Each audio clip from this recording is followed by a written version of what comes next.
Good morning everyone. Welcome back to my channel and welcome back to another brand new vlog.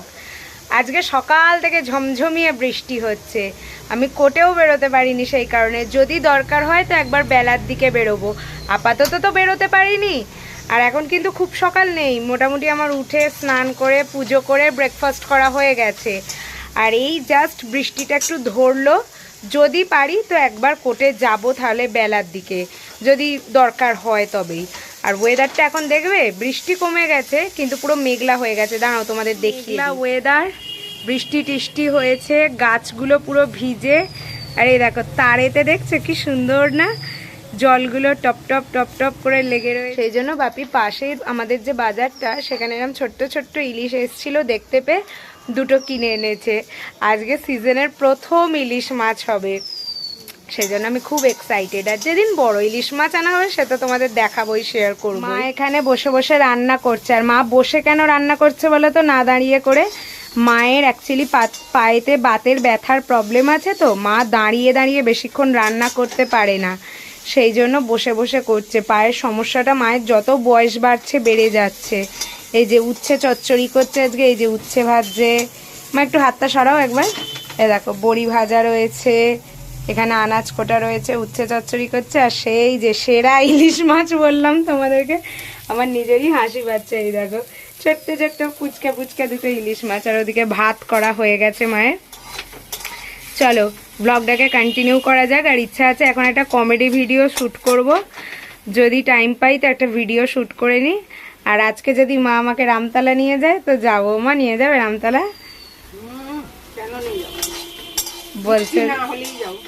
বলছে বৃষ্টি না হলেই যাবে।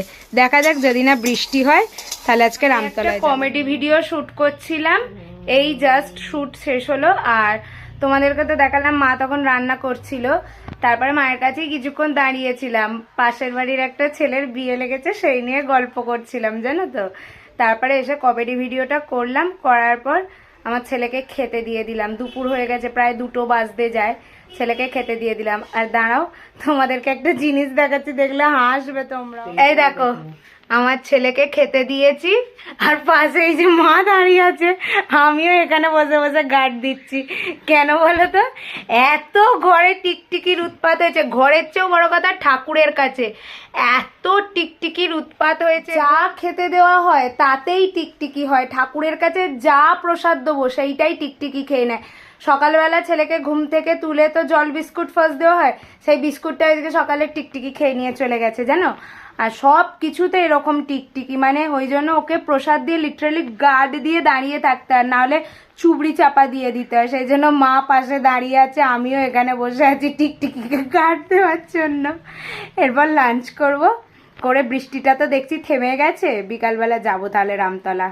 সন্ধেবেলা মা, আমি আর আমার ছেলে রেডি হয়ে নিলাম রামরাজাতলা যাব বলে। সকালবেলাই তো তোমাদেরকে বলেছিলাম যে যদি না বৃষ্টি হয় তাহলে সন্ধেবেলা আজকে রামরাজাতলা যাব। আর রাম ঠাকুরের মন্দিরে ঢোকার আগে দেখো দুপাশারই কত রকমের দোকান পড়ে। দেখতে দেখতে চলে এলাম আমরা রাম ঠাকুরের মন্দিরের কাছে। প্রথমেই পড়ে বজরংবলীজির মন্দির। বজরংবলীজিকে দর্শন করেই আমরা দর্শন করে নিলাম রাম ঠাকুরকে। আর দেখো রাম ঠাকুরের সাথে এখানে কত রকমের ঠাকুর থাকে। আর আমার মা এখানে আমার ছেলেকে পুজো করিয়ে নিল একটু ব্রাহ্মণ ঠাকুরের কাছ থেকে। তারপর আমরা চলে এলাম বামন অবতারের মন্দিরে। আর এই যে মন্দিরটা দেখছো রাম ঠাকুরের, এই মন্দিরটা কিন্তু পরে রেনোভেট করে তৈরি করা হয়েছে। এই যে পাথরের শিব ঠাকুর, পাথরের রাম সীতা দেখছো, বা পাথরের যে বিষ্ণুদেবকেও দেখছো, এগুলো কিন্তু পরে রেনোভেট করার সময় সব পার্মানেন্ট তৈরি করা হয়েছে। আর এখানে আমাদের পুজো দেওয়াও হয়ে গেল। পুজো দিয়ে বেরিয়ে এখানে আমরা যমরাজ ও সাবিত্রী সত্যবানের মন্দিরটাও দর্শন করে নিলাম। নিয়ে চলে এলাম বাদাম কিনতে। রামতলা যাব আর বাদাম কিনবো না, এটা তো কখনো হয় না। আর বাড়িতে এসে খেতেও বসে গেলাম বাদাম টাদাম খেয়ে চলে এলাম একটু পাড়ারই মোমোর দোকানে মোমো কিনবো বলে। আর দেখো এসেই এখানে আমি মোমো খেতে বসেও গিয়েছিলাম। আর এই যে মোমোটা কামড় দেওয়া দেখছো, এটা শর্টসে। রামতলা থেকে এসে ফার্স্ট বাদাম খেলাম, তারপর মোমো খেলাম, আবার এই এখন মিষ্টি নিয়ে বসেছি। মানে মোমো খেয়েও আমার শান্তি হয় না, আবার মিষ্টি খেতে বসেছি। আর রামতলা থেকে ঘুরে টুরে এলাম, দারুণ মজা হলো। আর আজকের দিনটা ভালোই কাটালাম। এখানেই আজকের ব্লগটা শেষ করছি। সবাই খুব ভালো থেকো, সুস্থ থেকো, আর সব সময় স্মাইল করতে থেকো। Bye, good night.